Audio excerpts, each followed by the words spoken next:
Alors, quelle police de caractère utiliser dans ces présentations PowerPoint? Déjà, il y a un certain nombre de choses qu'il faut absolument éviter. Éviter les polices qui sont faites pour l'impression, des polices dites à sérif ou à empattement, comme par exemple le Times.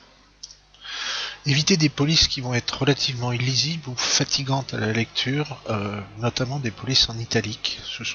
Ça n'est jamais très agréable. Éviter des polices qui ne savent pas gérer tous les caractères. Je pense ici par exemple à cette police qui ne sait pas gérer les accents et qui donc va basculer dans un autre type de police de caractère, ce qui est assez pas terrible au niveau visuel. Par pitié, essayez d'éviter des polices qu'on voit partout. Je pense notamment à la police comique qui est une horreur. Également dans le style horreur, il faut absolument oublier le word art. C'est une police, c'est une manière d'écrire qu'on n'utilise plus du tout. A l'inverse, il est possible d'essayer des polices de caractère un peu plus sympathiques.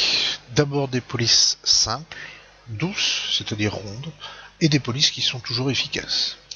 Je pense au Verdana, je pense au Trébuchet, je pense au Taoma, ou encore au Kandara. Donc ce sont des polices très simples, standardisées, qu'on peut utiliser sans problème dans ces présentations PowerPoint. Une technique qui est peu utilisée, c'est de jouer sur l'espacement entre les caractères, qui permet dans une même police et dans une même taille de caractère, d'avoir des effets totalement différents. Donc n'hésitez pas à jouer sur l'espacement entre les caractères.